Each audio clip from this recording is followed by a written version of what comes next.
আল্লাহ পাক ইমাম হাসান হুসাইন পাকে কিয়ামত করে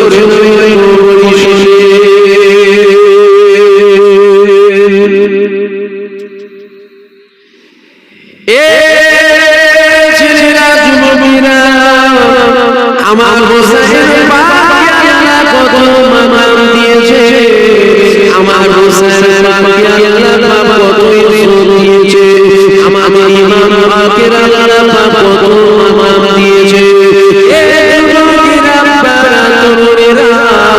আল্লাহ নবী দিয়েছে যদি ইমাম হাসান হোসেনকে কষ্ট দেয়, সে নবী আমাকে কষ্ট দিল। আর যে ইমাম হাসান হোসেনকে মহব্বত করে দিল, সে নবী আমাকে মহব্বত করে দিল, সে নবী আমাকে মহব্বত করে দিল। আমার আল্লাহ পাক সে মহব্বত করে দিল।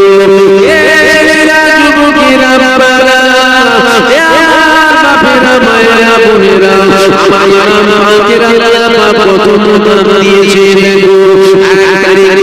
আল্লাহ নবী দুনিয়া বাদশা হাবিবুল্লাহ মসজিদে নববী শরীফে জুমার নামাজে খুতবা দিতে লেগেছে। এমন সময় আমাদের ইমাম পাক মদিনার মসজিদে থেকে যেতে লেগেছে। আল্লাহ নবী দেখতে গেল, আল্লাহ নবী খুতবা বন্ধ করে দিল। আল্লাহ নবী খুতবা বন্ধ করে দিয়ে মদিনার মসজিদে নববী শরীফ থেকে পার হয়ে গেল। কোলে ইমাম হাসান পাকে তুলে দিল, আর কোলে ইমাম হোসেন পাকে তুলে দিয়ে আল্লাহ নবী দুনিয়া বাদশা আবার মসজিদে নববী শরীফে মিম্বরে বসে পড়ল। আল্লাহ নবী খুতবা দিতে লেগে গেল। আল্লাহ নবী খুতবা দিয়ে দিবার পর আমার নবী নামাজে দাঁড়িয়ে যায়। আল্লাহ নবী নামাজে দাঁড়িয়ে যাবার পর আমার নবী রুকুতে চলে গেল। আমার নবী রুকুতে হয়ে পড়ল। আমার নবী সিজদায় চলে গেল। আমার নবী যেই সিজদায় চলে গেছে, ইমাম হাসান হোসেন আমার নবী পিঠের উপরে গিয়ে বসে পড়েছে।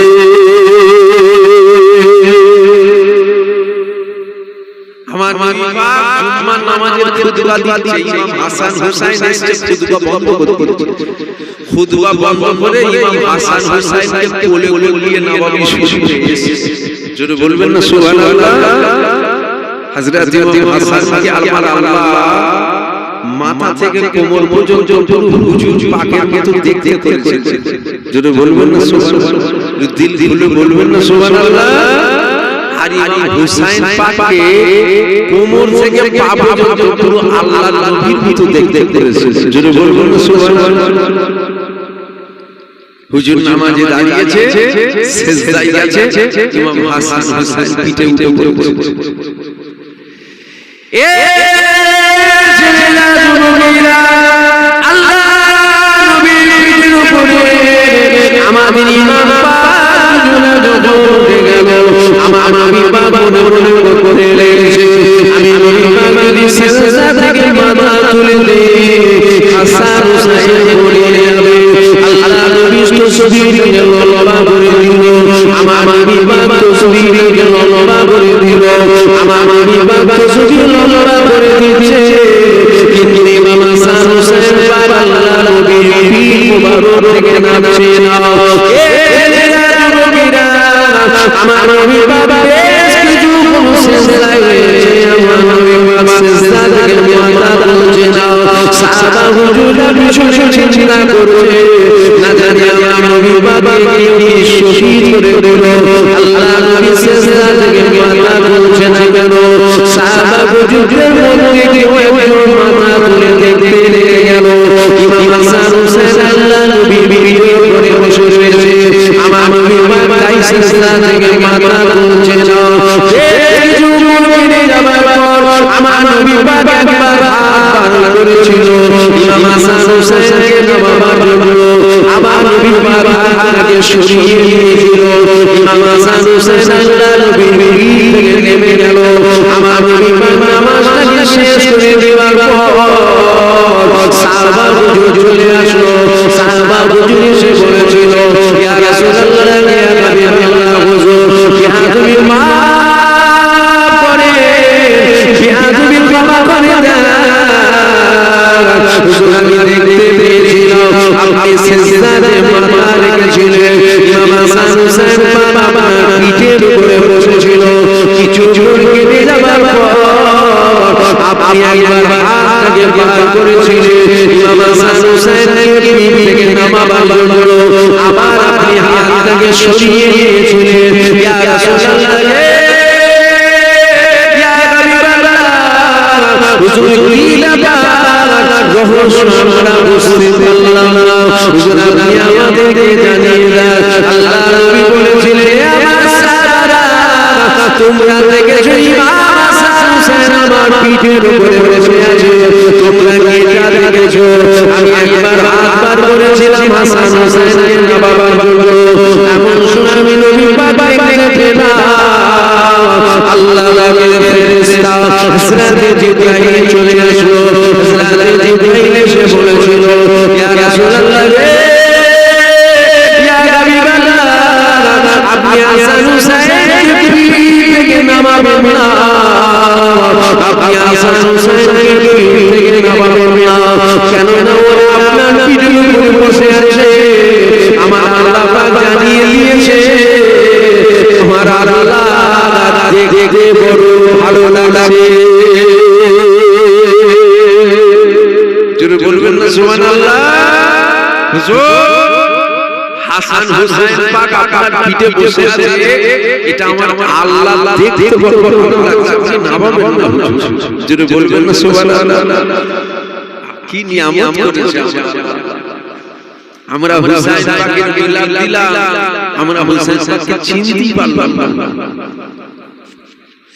এ ছেলেরা যুবকেরা এ আমার নবীর বিবিরা আল্লাহ আমাদের ইমাম পাকের কত সম্মান দিয়েছে আল্লাহ আমাদের ইমাম পাকের কত ইজ্জত দিয়েছে আল্লাহ আমাদের ইমাম পাকের কত মাকাম দিয়েছে দেখো আমার নবী পাকের নওয়াজা ইমাম হাসান হুসাইন আমার আল্লাহ পাক কত ইজ্জত দিয়েছে দেখো আমার নবী পাক মেরাজে গিয়েছিল আমার নবী পাক মেরাজে যাবার পর আল্লাহ নবী ওয়াজ করে দেখতে পেয়ে গেল জান্নাতের দিকে দুটো চেয়ার বানানো রয়েছে জান্নাতের দিকে দুটো কুরসি বানানো রয়েছে আমার নবী পাক জিবরাইলকে ডাক দিল তুমি বলো জান্নাতের দিকে দুটো চেয়ার আর জাহান্নামের দিকে একটা চেয়ার ইয়া রাসূলুল্লাহ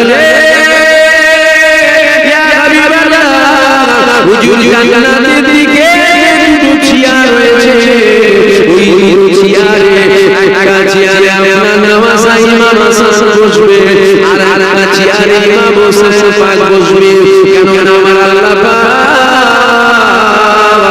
জান্নাতি যুবকের সরদার ইমাম হাসান হুসাইনকে করেছে হুজুর যে দুটো চেয়ার দেখলেন একটা ইমাম হাসান আর একটা ইমাম হুসাইন বসবে নবী বলছে ওটা তো বুঝলাম জাহান্নামের দিকে একটা চেয়ার জিবরাইল বলছে হুজুর বিআদবি maaf করতে আপনি বসবেন নবী বলছে ওটাই আমি কেন হযরত জিবরাইল বলছে আমার আল্লাহ ওয়াদা করেছে আপনার চোখের আড়ালে আপনার একটা উম্মতকে আল্লাহ জাহান্নাম দেবেন জাহান্নামীরা জাহান্নামে যাবে যেটা আপনার পছন্দ হবে ওটাকে ধরে আপনি জান্নাত দিয়ে যাবেন জোরে বলুন সুবহানাল্লাহ জোরে বলবেন না সুবহানাল্লাহ আল্লাহ কি নিয়ামত করেছে ইমাম হাসান হুসাইনকে আল্লাহ জান্নাতি যুবকদের সরদার করেছে জানেন তো আচ্ছা এটা কি শহীদ হবার পরে মাকাম না শহীদ হবার আগে মাকাম এই যে সম্মানটা জান্নাতি যুবকদের সরদার ইমাম হাসান হুসাইন এটা কি শহীদ হবার পরে মাকাম পেয়েছে না শহীদ হবার আগে থেকে শহীদ জান্নাত যাবে কেন আমার আল্লাহ পবিত্র কোরআন শরীফের মধ্যে জানিয়েছেন কুল্লু নাফসিন যায়কাতুল মউত প্রত্যেকটা নফসকে আল্লাহ মৃত্যুর স্বাদ চাখাবে নবীরাও চাখাবে ইমাম হাসান হুসাইন পাকও চাখাবে আমি আপনিও চাখাবো কিন্তু আমার বক্তব্য হলো এটা শহীদ হবার আগে থেকে তো মাকাম মাকাম দুজন জান্নাতি যুবকদের সরদার আর নবীকে আল্লাহ যে মাকাম দিয়েছিলেন হুজুর পাকের আল্লাহ এত সম্মান দিয়েছে হুজুর পাক যাকে বলবো জান্নাতি সে হয়ে যেত জান্নাতি জোরে বলবো না সুবহানাল্লাহ জোরে বলবো না সুবহানাল্লাহ তাহলে হুজুর পাক জান্নাতির সার্টিফিকেট দিয়েছে সাহাবা হুজুরদের দিয়েছে না তাহলে নবী যদি একবার হাত তুলতেন আল্লাহ ইমাম হাসানকে বিষ খাইয়ে শহীদ করা হবে আর ইমাম হুসাইন পাককে কারবালায় শহীদ করা হবে এই দুজনের মওতের স্টাইলটা আল্লাহ একটু বদলে দেন আল্লাহ কবুল করতেন না হ্যাঁ কি না বলবেন না আমি চাই আল্লাহ কবুল করতেন না ফিরিয়ে দিতেন না এই দোয়া চাইলে ইমাম হাসান হুসাইনের আল্লাহ যে মাকাম দিয়েছে মাকাম কি পেতেন না নাকি এই তো শহীদ হওয়ার আগে থেকে মাকাম হাসান হুসাইন আল্লাহ জান্নাতি যুবকদের সরদার করে তাহলে নবী তো একবার নবী তো জানতেন বেশক নবী জানতেন যে ইমাম হুসাইনকে কারবালায় শহীদ করা হবে নবী পাক জানতেন জানার পরেও নবী পাক দোয়া চাইলেন না কেন নবী তো চাইতে পারতেন আল্লাহ হাসানকে বিষ খাইয়ে শহীদ করা হবে আর হুসাইনকে কারবালায় শহীদ করা হবে দুজনের মওতের স্টাইলটা একটু বদলে দেন নবী তো হাত তুলতে দেরি হতো নবী আমার আল্লাহ কবুল করতে দেরি হতো কিন্তু নবী চাইলেন না কেন কিয়ামতের ময়দানে যেদিন আমার আল্লাহ বিচার করবেন কোটি কোটি কোটি কোটি আমার আপনার মতো জাহান্নাম আমরা তো জাহান্নাম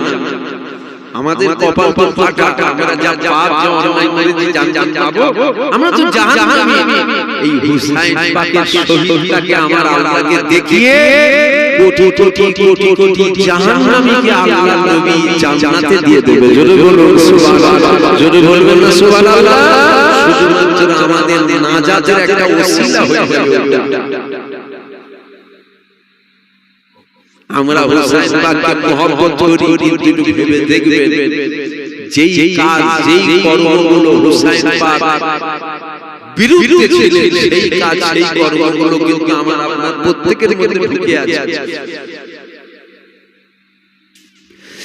এ ছেলেরা যুবকেরা এ নবী পাকের প্রেমিকেরা আমার আল্লাহ পাক ইমাম হাসান হুসাইনের কত সম্মান দিয়েছে আমার আল্লাহ পাক ইমাম হাসান হুসাইনের কত সম্মান দিয়েছে আমার আল্লাহ পাক আমাদের ইমাম পাকের কতটা সম্মান দিয়েছে দেখো আল্লাহ নবী দুনিয়ার বাদশা হাবিবুল্লাহ বসে রয়েছে এমন সময় খাতুনে জান্নাত আল্লাহ নবীর কাছে চলে আসলো আল্লাহ নবীর কাছে এসে বলেছিল আম্মা জান হুসাইনকে খুঁজে পাওয়া যাচ্ছে না হুসাইনকে খুঁজে পাওয়া যাচ্ছে না হুসাইনকে খুঁজে পাওয়া যাচ্ছে না হুসাইনকে খুঁজে পাওয়া যাচ্ছে না আল্লাহ নবী দেরি না করে উঠে দাঁড়িয়ে বললেন আল্লাহ নবীর সাথে বলে ইমাম হাসান পাকের সাথে নিল আল্লাহ নবী সে খোদা হযরত আলীকে সাথে করে নিল আল্লাহ নবী খাতুনে জান্নাতের সাথে করে নিল ইমাম হুসাইন পাককে খোঁজার জন্য রওনা দিয়ে দিল হুসাইন পাককে খোঁজা শুরু হয়ে গেল এই যুবকেরা বাবা তরুণেরা ইমাম হুসাইন পাককে খুঁজে পাওয়া যাচ্ছে না এমন সময় খুঁজতে খুঁজতে হঠাৎ একটা মরুভূমির পানির চরের উপর শুয়ে রয়েছে যখন শুয়ে রয়েছে এটাকে দেখার পর খাতুনে জান্নাত কান্না করতে লেগে গেল খাতুনে জান্নাত যখন আল্লাহ নবীর দিকে তাকালো খাতুনে জান্নাত দেখে অবাক হয়ে গেল আমার নবী বাবা মুচকে মুচকে হাসতে লেগেছে আমার নবী বাবা যখন হাসতে লেগেছে খাতুনে জান্নাত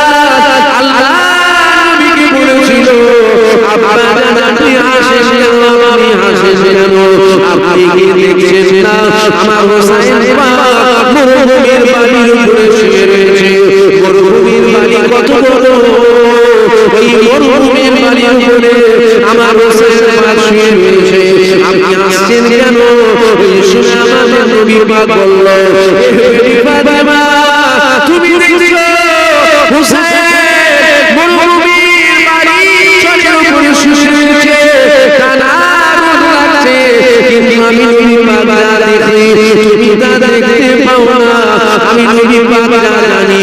তুমি না জানো না আমি নবী তুমি না দেখতে পাও না এ খাতুনে জান্নাত তুমি দেখো হুসাইন মুমিন বাড়ির উপরে শুয়ে রয়েছে আমি নবী পাক দেখছি হযরত জিবরাইল একটা ডানা মেলে দিয়েছে ওই ডানার উপরে ইমাম হুসাইন শুয়ে রয়েছে তুমি দেখো ইমাম হুসাইনের রোগ লাগছে আমি নবী পাক দেখছি হযরত জিবরাইল আর একটা ডানা দিয়ে ইমাম হুসাইনকে ছায়া করে রেখেছে তুমি দেখছো হুসাইন মরুভূমির বালির উপরে শুয়ে আছে তুমি কাল কিন্তু আমি নবী যা দেখি তুমি তো দেখো না আমি নবী দেখছি জিবরাইল একটা ডানা মেলেছে ওই ডানার উপরে হুসাইন শুয়ে আছে যেটা বলবেন না সুবহানাল্লাহ তুমি দেখছো রোদ লাগছে আমি নবী দেখছি জিবরাইল ডানা দিয়ে ছায়া করে রেখেছে যেটা বলবেন না সুবহানাল্লাহ এ ছেলেরা যুবকেরা এ বাড়ির মেয়েরা কোন ইমাম হুসাইন পাকের মিলাদ মানাচ্ছো দেখো কোন ইমাম হুসাইন পাকের মাওলানা শরীফে এসে তুমি আমি বসেছি দেখো এ ছেলেরা যুবকেরা আল্লাহ নবী নওয়াজা ইমাম হাসান হুসাইনের আল্লাহ পাক কত মাম দিয়েছে আল্লাহ পাক ইমাম হাসান হুসাইনের কত ইজ্জত দিয়েছে তবে মনে রেখে দিও পৃথিবীর জমিনে কোন এমন মা কোন শোষণার জন্ম দেয় যে ইমাম হুসাইন পাকের সামনে দাঁড়িয়ে ইমাম হুসাইন পাকের মোকাবেলা করবে কিন্তু তারপরও ইমাম হুসাইন পাককে শহীদ করা হয়েছিল আমরা ইতিহাস জানি না পাপ যেমন হবে ব্যাঘাত তেমনই হবে খাতুনে জান্নাত আমার আল্লাহ পাক জান্নাতি সমস্ত মহিলাদের রানী করেছিল খাতুনে জান্নাতের বেটা পৃথিবীর কোনো মায়ের লাল জন্ম হয়নি খাতুনে জান্নাতের বেটাকে শহীদ করবে এ ছেলেরা যুবকেরা এ যুবকেরা পাপ যেমন হবে বেটা ওই রকম হবে পাপটা কেমন ছিল দেখো খাইবারের যুদ্ধ হয়েছিল সমস্ত বেঈমান বেদিন প্ল্যান করেছিল মদিনায় হামলা করব আল্লাহ নবী সাহাবাদেরকে মেরে দেব এই কথাটা যখন সাহাবা হুজুরের কানে চলে আসলো সাহাবা হুজুরের মধ্যে থেকে একজন সাহাবা সালমান ফারসি আমার নবী পাকের কাছে ছুটে গেল আমার নবী পাকের কাছে যাবার পর আমার নবী পাকের সালাম দিয়ে দিল আসসালামু আলাইকুম ইয়া রাসূলুল্লাহ ইয়া হাবিবাল্লাহ হুজুর বিআদবি মাফ করে সমস্ত বেঈমানরা হয়ে গিয়েছে মদিনার উপরে হামলা করবে তাড়াতাড়ি হয়ে গেছে সুদানার উপরে হামলা করবে হুজুর আপনি যদি আমাদের ইজাজত দেন মদিনা তিন দিকে পাহাড় দিয়ে ঘেরা মদিনায় ঢোকার রাস্তাগুলো একা ইয়া রাসূলুল্লাহ ইয়া হাবিবাল্লাহ হুজুর আপনি যদি হুকুম দেন মদিনায় ঢোকার রাস্তাটা ওই রাস্তাটাকে আমরা ঘুরে দেব তাহলে বেঈমানেরা সহজে মদিনার উপরে হামলা করতে পারবে না আল্লাহ নবী বলেছিল এ বাবা সাহাবারা যাও বাবা ওই রাস্তাটাকে ঘুরে দাও বাবা ওই রাস্তাটাকে ঘুরে দেয়া হলো সমস্ত কাফেররা চলে আসলো এসে দোয়া হয়ে গেল কেননা মদিনা তিন দিক দিয়ে ঢোকা যাবে না মদিনা তিন দিক দিয়ে পাহাড় দিয়ে ঘেরা মদিনায় ঢোকার রাস্তা হলো একটা ওই রাস্তাটা খোলা রয়েছে মদিনায় ঢোকা যাচ্ছে না কাফেররা অপেক্ষা করতে রয়ে গেল ওই কাফেরদের মধ্যে থেকে একজন বেঈমান ছিল যার নাম হলো মারহাব ওই মারহাব কি করেছিল ওই ঘোড়াটাকে পার করেছিল পার মদিনার মসজিদে নববী থেকে তাকিয়ে তাকিয়ে চিল্লিয়ে বলেছিল কি আছো আমি মারহাব আমার সাথে লড়াই করবে আসো কি আছো আমি মারহাব আমার সাথে লড়াই করবে আসো এই কথাটা যখন বলেছে মারহাবকে এত বড় বেঈমান এত বড় ক্ষমতাশীল এক হাতে উট ধরে রাখো আর এক হাতে লড়াই করো এত ক্ষমতা ছিল, এত তাকত ছিল, ওই মারহাবা আওয়াজ দিচ্ছে, কে আছো? আমি মারহাবা আমার সাথে লড়াই করবে আসো। এই কথাটা যখন বলেছে মদিনার মসজিদে আল্লাহ নবী সাহাবা হুজুরকে নিয়ে বসে রয়েছে। ওই সাহাবাদের মধ্যে কেউ মাথা তোলে না, সমস্ত সাহাবার মাথা হাত করে রয়েছে, কেননা অপর দিকে মারহাবা রয়েছে। বিরাট বড় যোদ্ধা ছিল ওই সাহাবা হুজুরের মধ্যে একজন ছিল যিনার বয়স সময় মাত্র 23-24 বছর ছিল, যিনার নাম হলো শেরে খোদা আলী। আলী হুজুর দাঁড়িয়ে গেল, আলী হুজুর দাঁড়িয়ে বলেছিল, ইয়া রাসূলুল্লাহ, ইয়া হাবিবাল্লাহ, আপনি যদি আমাকে ইজাজত দেন আমি আলী যাব, ওই বেঈমানের সাথে লড়াই করতে যাব। আল্লাহ নবী বলল, এ আলী বসে যাও, তুমি কি দেখছো না অপর দিকে মারহাব হয়েছে, তুমি কেউ কে চেনো না, বিরাট বড় যোদ্ধা, বসে যাও বসে যাও। হযরত আলী বসে বলল, আবার মারহাবা আওয়াজ যায়, কি আছে? আমি মারহাবা আমার সাথে লড়াই করতে আসো। সাহাবা হুজুর কেউ মাথা তোলে না। ওই সাহাবা হুজুরদের মধ্যে বড় বড় যোদ্ধা ছিল, ওই সাহাবা হুজুরদের মধ্যে আবার শেরে খোদা আলী উঠে দাঁড়িয়ে গেল, ইয়া রাসূলুল্লাহ, ইয়া হাবিবাল্লাহ, আপনি আমাকে হুকুম দেন, আমি ওই বেঈমানের ঘর থেকে গলা আলাদা করে দেব। জোরে বলবেন না সুবহানাল্লাহ। সমস্ত সাহাবা বসে আছে, কেউ মাথা তোলে না। শেরে খোদা আলী 23-24 বছর বয়স, সবে জওয়ান, আর মারহাব এত গায়ে ক্ষমতা, বাঁ হাতে উট ধরে রাখতো, উট ডান হাতে লড়াই করতো। সাহাবা হুজুররা কেউ কথা বলে, শেরে খোদা আলী দাঁড়িয়ে বলে, ইয়া রাসূলুল্লাহ, হুকুম দেন আমি যাই।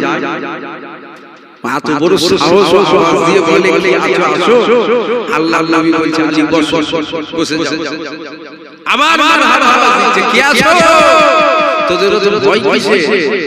তোদের তো মরলেই জান্নাত। সাহাবা হুজুরদেরকে বলছে, তোদের তো মরলেই জান্নাত, কি আছে দাঁড়াও। সাহাবা হুজুরদের মধ্যে কেউ ওঠে, আবার শেরে খোদা আলী বললেন, ইয়া রাসূলুল্লাহ, হুকুম দেন আমি যাই। আল্লাহর নবী বলছে, যাও। হযরত আলী হুজুর যখন লড়াইয়ের ময়দানে যেতেন, হযরত আলী হুজুরের মুখে একটা নাকাব থাকত, মানে নাকাব দিয়ে কাপড় দিয়ে মুখটা ঢাকা থাকত। মারহাবা সামনে গেছে, মারহাবা বলছে, কি নাম, কে তুমি, তোমার পরিচয়?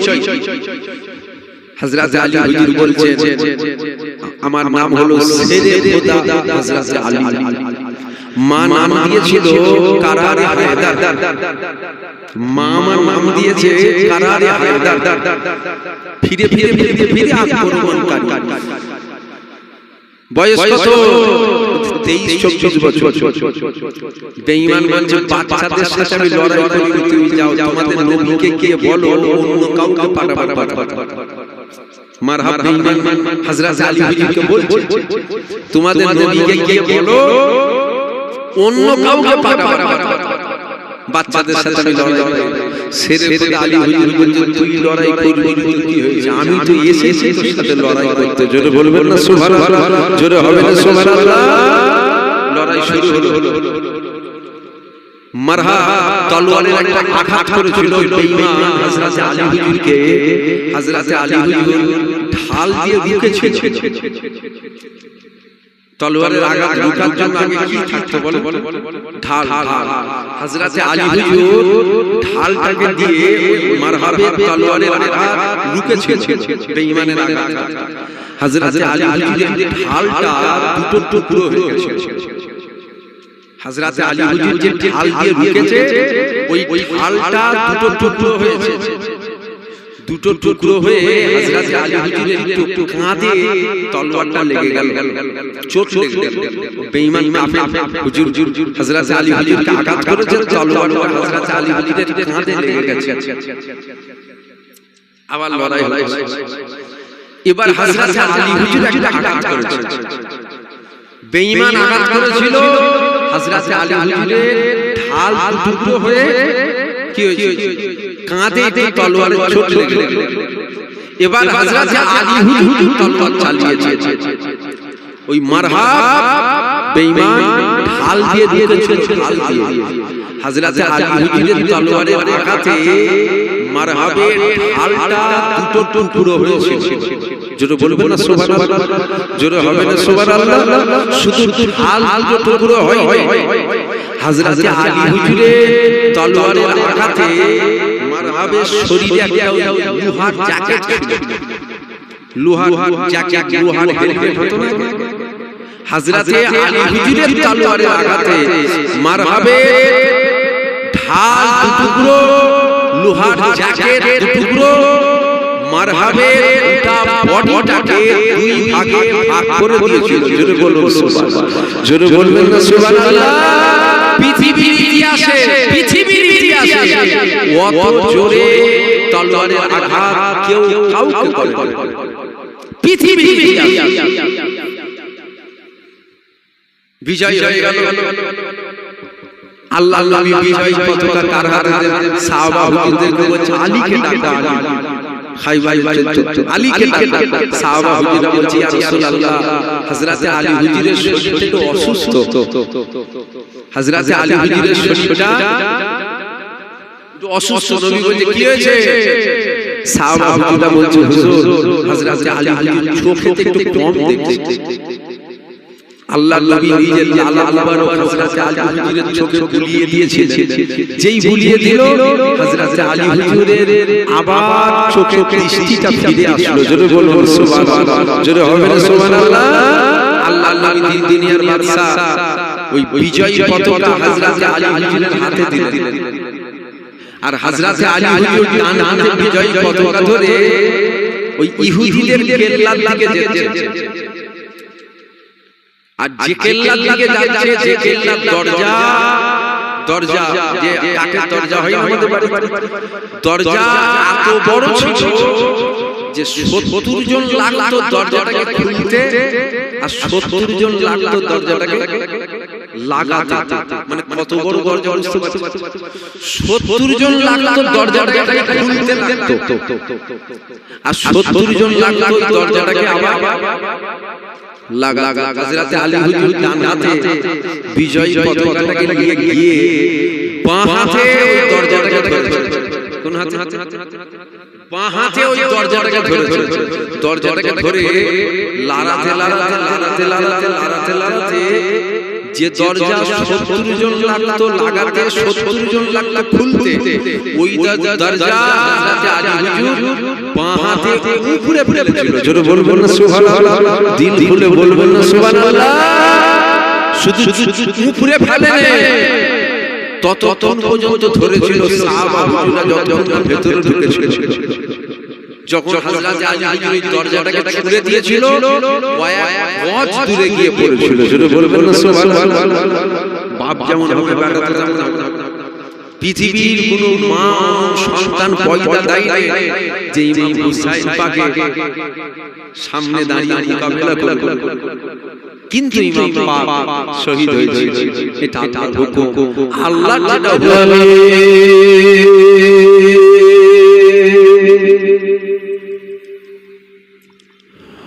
ওয়ালিমান খাফা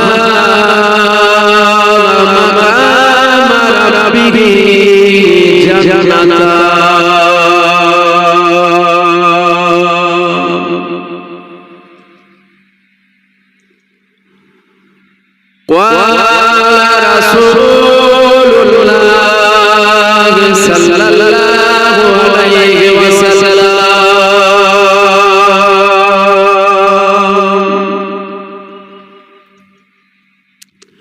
اتقوا فراسة المؤمنين فإنه ينظر بنور الله।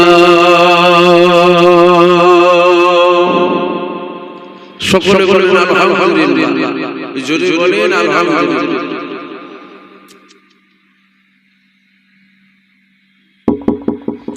আল্লাহর দরবারে শুকরিয়া আদায় করেন যে আমার আল্লাহ পাক আপনাকে আমাকে বড় নিয়ামতের জায়গায় বসিয়েছেন।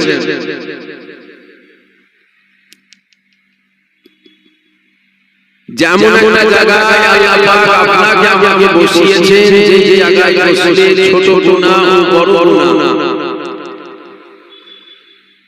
সগীরা ও কবীরা, দুটো গুনাহ এই জায়গায় যাকে মাফ হয়।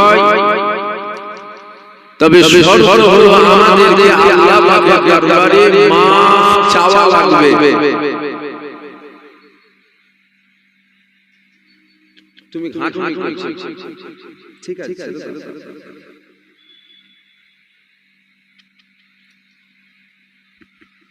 জলসায় আস্তে আস্তে আদবগুলো সব উঠে যাচ্ছে, জলসার আদব আস্তে সব নষ্ট হয়ে যাচ্ছে।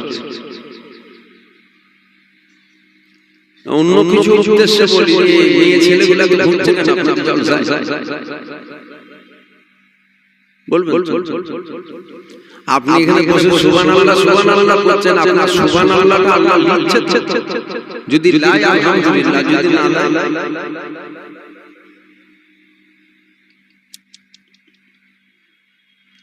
ওইটা ঘুরিয়ে দিয়ে গেল, আপনি বললেন ওইটা করে দিয়ে গেল, যা ও থাকলে আরো আপনি করতে মন যাবে, বুঝতে পারছেন?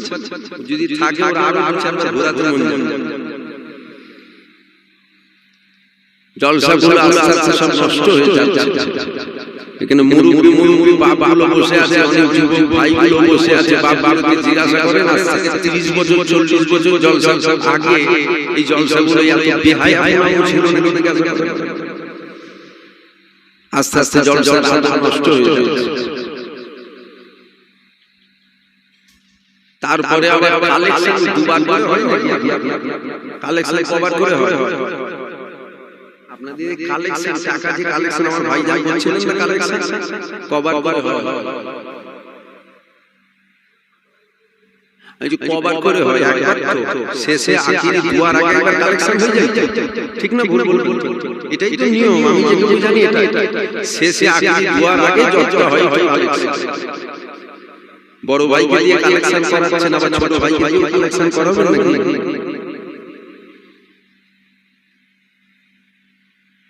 তো খারাপ কথা, কি কথা? কমিটির লোক তো ফোন করছে, একটা কমিটিও ধরে নিয়ে কথা বলতে পারে, অন্যজনকে দিকে ফোন ধরিয়ে দিয়েছে, কথা বুঝতে পারছেন? এই জলসায় ভাইজান নিয়ে যাওয়ার পর কিছু মানুষ উঠে গেল না, এই যে এই ছেলেটা বসে আছে, বাড়ি জানেন বাড়িটা, হ্যাঁ 30 কিলোমিটার দূরে বাড়ি, রাত একটা অবধি থাকা এর পক্ষে সম্ভব? এই লোকগুলো কথা বলে না, আমি বুঝতে পারছি। আপনাদের এখানে আমি নতুন তো নয়, এর আগে এসেছি আপনাদের এই সঙ্গে, তাহলে চীনা পরিচয় তো আছে, বলবেন যে এখান থেকে 30 কিলোমিটার দূরে বাড়ি, এর দ্বারা রাত একটা পর্যন্ত থাকা কি সম্ভব? স্বাভাবিক সম্ভব নয়, এই মানুষ যাবে। একে যদি বলেন ধরে বসিয়ে রাখি, এটা খারাপ কথা। যেগুলো বললাম এগুলো চিন্তা করুন যে হুজুর রাগ করছে কেন, রাগ করিনি, কিসের রাগ করব? যেটা বললাম চিন্তা করে কথা যে আল্লাহর দরবারে শুকরিয়া আদায় করেন যে আল্লাহ পাক আপনাকে আমাকে এমন একটা জায়গায় বসিয়েছেন, যেই জায়গার কথা আমার হুজুর পাক বলেছেন জান্নাতের টুকরা, বেহেশতের বাগান। হুজুর পাক বলেছেন জান্নাত, আমরা মেনে নিয়েছি এটা জান্নাত, মানে এটা জান্নাত। আল্লাহ পাক আমাকে এমন একটা জায়গায় বসালেন, যেই জায়গার কথা আমার হুজুর পাক বলেছে, এই জায়গায় যখন আল্লাহর বান্দারা হেঁটে হেঁটে আসে, আমার আল্লাহ প্রত্যেকটা কদমে কদমে আমার আল্লাহ পাক 10টা করে গুনাহ maaf করতে থাকে। জোরে বলুন সুবহানাল্লাহ, জোরে বলুন না সুবহানাল্লাহ। হুজুর পাক আরো বলে, এই জায়গায় আমরা যখন আসি, প্রত্যেকটা কদমে কদমে আমার আল্লাহ 10টা করে মাকামকে আমাদের দেন। হুজুর পাক আরো বলে, এই জায়গায় যখন আমরা হেঁটে হেঁটে আসি, আমাদের প্রত্যেকটা কদমে কদমে 10টা করে গুনাহ মাফ, 10টা করে মাকামকে আমার আল্লাহ বাড়াতে থাকে। ইতিপূর্বে আপনারা নিশ্চয়ই অনেক আলেম উলামাদের শুনেছেন, জীবনে কখনো কারো কাছে শুনেছেন আল্লাহ যাকে জান্নাত দেবে তাকে জান্নাত থেকে বার করে আবার জাহান্নাম দেবে? তাহলে আল্লাহ পাক আজকে আপনাকে আমাকে কি দিয়েছে বলেন? কি দিয়েছে? হুজুর পাক বলেছেন জান্নাত দুটো জায়গায়, একটা মা বাইনা মিনবারি ওয়া রাওজাতি ওয়া রাওজাতু মিন রিয়াদিল জান্নাত, যেখানে আমার হুজুর পাক শুয়ে আরাম করছেন। আরেকটা জায়গা হুজুর পাক বললেন যেখানে আল্লাহ ওয়া রাসূলের কথা হয়, ওই জায়গাটা পরিবর্তন হয়ে জান্নাতের টুকরা হয়। তাহলে আল্লাহ পাক আজকে আপনাকে আমাকে জান্নাতের বাগানে বসিয়েছে। আল্লাহ যাকে জান্নাতের টুকরা মানে জান্নাত, জান্নাতের টুকরা মানে আল্লাহ যাকে একবার জান্নাত দেবে তাকে আর কি আল্লাহ জাহান্নাম দেবে? তাহলে এখান থেকে বোঝা যায় 100% আল্লাহ পাক পরকালেও আপনাকে আমাকে আল্লাহ জান্নাত দেবেন, তবে আমাদের দুনিয়া থেকে ঈমান নিয়ে যেতে হবে। যদি নিয়ে যায় সন্দেহ নেই আমার আল্লাহ পরকালে আপনাকে আমাকে জান্নাত দেবেন, একদম গ্যারান্টি সহকারে আমরা জান্নাত পাবো। আর যদি মরার আগে বেঈমান হয়ে যায় তাহলে আর জান্নাত নয়। হুজুর পাকে যে বিদাত দিয়ে গেল আমার আল্লাহ তার উপরে জাহান্নামের আগুন ছোঁয়া হারাম করে দিল। হুজুর পাকে যে বিদাত দিয়ে গেল আল্লাহ তার উপরে জাহান্নামের আগুন ছোঁয়া হারাম। ওই মানুষটা মরার আগে যদি বেঈমান হয়ে যায় তাহলে ওই মানুষটার উপরে কি জাহান্নামের আগুন ছোঁয়া হারাম হবে? না, ওর উপরে জান্নাত হারাম হবে, জাহান্নাম ওয়াজিব হবে যদি বেঈমান হয়ে যায়। তাহলে খালি মূল হলো ঈমান। আল্লাহ আমাদের ঈমান ও আমলের সাথে মহব্বত বলেন আল্লাহুম্মা আমিন। জোরে বলুন আল্লাহুম্মা আমিন। আলেম দুই শ্রেণী, এক শ্রেণীর আলেম রহমানের পক্ষে কাজ করে, আরেক শ্রেণীর আলেম শয়তানের পক্ষে কাজ করে। সব আলেম সব কথা বলে না, সব আলেম সব কথা বলে না। আলেম দুই শ্রেণীর, শয়তানের কাজ আমাকে আপনাকে ধোঁকা দেওয়া, আমার আপনার কাজ ওই ধোঁকা থেকে বাঁচা। শয়তানের কাজ ধোঁকা দেওয়া, কিন্তু আমার আপনার কাজ ওই ধোঁকা থেকে বাঁচা। আল্লাহ আমাদের ঈমান ও আমলকে হেফাজত করেন, বলেন আল্লাহুম্মা আমিন। জোরে বলুন আল্লাহুম্মা আমিন। দুদিনের দুনিয়ায় পড়ে মরিয়া হয়ে যাবে, দুদিনের দুনিয়ায় পড়ে মরিয়া হয়ে যাবে। আমার ছোট দাদু জান বলতেন, ছোট হুজুর পীর কেবলা, দুদিন का चांद नहीं है फिर अंधेरी रात है, দুদিনের দুনিয়া তারপরে আবার অন্ধকার রাত আছে। ভুলে যান না এই দুনিয়া আপনার চিরস্থায়ী, এটা ভাববেন, মনে রাখবেন দুনিয়া আপনার চিরস্থায়ী নয়, আখিরাতটা আপনার চিরস্থায়ী। যেটাই আমরা আছি তিন রকম পার হয়ে গেলেও অসুবিধা নেই, কিন্তু এখান থেকে আমরা যেখানে যাব না ওটাই আমাদের অরিজিনাল ঠিকানা, ওটাই আমাদের চিরস্থায়ী। ওই জায়গায় কেন ভালো হয় এটা খেয়াল রাখতে হবে। যাক আমার ভাইরা, মুহররম মাসে জলসা সাহেব করেছে, আশা করছি ইমাম হুসাইন হুজুরের স্মরণে। তবে মনে রাখবেন এই যে মাস, আরবি মাসের প্রথম মাস মুহররম মাস, এই মাসে শুধু যে ইমাম হুসাইন হুজুরকে শহীদ করা হয়েছিল এমনটা নয়, বেশক এই মাসে ইমাম হুসাইন হুজুর পাককে শহীদ করা হয়েছিল। তবে এই মাসে কিন্তু বহু ইতিহাস আছে। যেমন আজাদির শয়তান ফেরেশতাদের ইমাম ছিল, জান্নাতে ঢুকতো আর জান্নাত থেকে বেরোতো, কারো কথা বলার ক্ষমতা ছিল। ফেরেশতাদের ইমাম যখন দুনিয়ায় বসে থাকতো ফেরেশতারা দুনিয়া তুলা দিত, এত পাওয়া ফেরেশতাদেরকে বসিয়ে পড়িয়ে দিবার ক্ষমতা রাখতো, এত জ্ঞান। আমার আল্লাহ অনেক বড় কথা একদম সংক্ষেপে বলি, আমার আল্লাহ আদমকে বানালেন, রূহ ফুঁকে দিলেন, আমার আল্লাহ বললেন আয় আমার মালায়েকা ফেরেশতারা আদমকে কিবলা বানিয়ে আমি আল্লাহকে সিজদা কর। সবাই সিজদায় করে গেল, এক বলল আমি করব না, ওটা হলো আজাদির ইবলিস শয়তান। আমার আল্লাহ দূর করে দিল, বেরিয়ে যা আমার জান্নাত থেকে। এই যে আল্লাহ পার করে দিলেন নিষেধ হয়ে গেল, আর জান্নাতে যেতে পারবে না। ওটা কিন্তু এই মুহররম মাসেই হয়েছিল। দিন নিয়ে ইখতিলাফ হয়েছে, দিনটাকে নিয়ে ইখতিলাফ হয়েছে, তবে ইখতিলাফে না গিয়ে এই মুহররম মাসেই হয়েছে। আমার আল্লাহ ইউনূস নবীকে যখন মাছের পেট থেকে রেহাই করেছিলেন, ওটাও এই মুহররম মাস ছিল। আদম নবী যখন ফল পেল, আমার আল্লাহ জান্নাত থেকে পার করে দিল, যাও দুনিয়ায় চলে যাও। এই যে আদম নবী দুনিয়ায় আসলেন, আল্লাহ পাক দরবারে কাঁদাকাটা করলেন, আমার আল্লাহ কবুল করলেন না। যখন আল্লাহ কবুল করলেন, সেটাও কিন্তু এই মুহররম মাসে ছিল। আইয়ুব নবী নাম শুনেন না? আইয়ুব গোটা শরীরে পোকা লেগে গেছিল, সমস্ত বিবিরা ওনার কাছে নিয়ে চলে গেল, একজন ওনাকে ছেড়ে যায়, যার নাম হলো রহিমা। এত দুর্গন্ধ করত,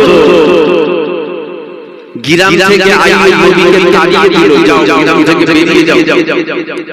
আইয়ুব নবী গ্রাম থেকে পার হয়ে গেল, ওনার স্ত্রী রহিমার সাথে করে গভীর জঙ্গলে চলে গেল। একদিন, দুদিন, তিন দিন, চার দিন, পাঁচ দিন, ছয় দিন কাটছে। সকালবেলা ওনার স্ত্রী জঙ্গল থেকে পার হয়ে যেত, পাশে একটা গ্রাম ছিল, ওই গ্রামে যে কিছু আল্লাহ রিজিকের ব্যবস্থা করত, ওই রিজিক নিয়ে এসে স্বামী স্ত্রীকে খাওয়া দাওয়া করত। এইরকম ভাবে দিন যেতে যেতে 7 বছর চলে গেল, 7 বছর পার হয়ে গেল। 7 বছর পার হয়ে যাওয়ার পর উনার স্ত্রী নবী আইয়ুবকে বলছে, আপনি তো আমার স্বামী, আপনি তো আল্লাহর নবী, আপনি একবার আল্লাহকে বলেন না, এই 7 বছর ধরে আপনার খেদমত করছি আমি, গোটা শরীরে পোকা, এই 7 বছর ধরে আপনার খেদমত করছি আমি, আপনি তো আল্লাহর পাককে বলেন, আমার আল্লাহর পাক যেন আপনার শরীরকে সুস্থতা দান করেন। নবী আইয়ুব বলেছিল, রহিমা বিমারের বয়স 7 বছর। কত বছর? 7 বছর। তারা এই বিমার হবার আগে আমাকে আমার আল্লাহ 70 বছর সুস্থ রেখেছিল। কত বছর? 70 বছর আল্লাহ সুস্থ রেখেছিল। তারা এই সবে 7 বছর হয়েছে, আমার বিমারের বয়সটা যখন 70 বছর হবে, তখন আল্লাহকে বলবো, আল্লাহ আপনি আমাকে সুস্থতা দান করেন। কেন 70 বছর সুস্থ রেখেছেন, 70 বছর অসুস্থ রেখেছেন, এবার সুস্থতা দান করেন। এই তো 7 বছর হয়েছে। দাদা ওনার স্ত্রী মনে মনে করছে, আমার দ্বারা আর এই খেদমত হবে না, আমি চলে যাব, আর ফিরে এসে জঙ্গলে চলে গেল। সকালবেলা চলে গেছে, কাজ কাম করেছেন, আমার আল্লাহ কিছু রিজিকের ব্যবস্থা করেছে, নিয়ে যে আর আসবে না, কিন্তু তারপরও মনে গাইছে না, আমার স্বামী তো ফিরে আসছে। এসে দেখছে যে হুজরাখানার মধ্যে নবী আইয়ুব অসুস্থ শুয়েছিলেন, ওই হুজরাখানার মধ্যে আইয়ুব নবী পাগলের মতো খুঁজছে, আমার স্বামী কোথায় গেল, না জানি আমার স্বামী কোথায়, ক্ষমতা নেই, চলার মতো ক্ষমতা নেই, না জানি জঙ্গলে হিংস্র পশু কি আমার স্বামীকে নিয়ে চলে গেল, কোথায় গেল আমার স্বামী, পাগলের মতো খুঁজছে।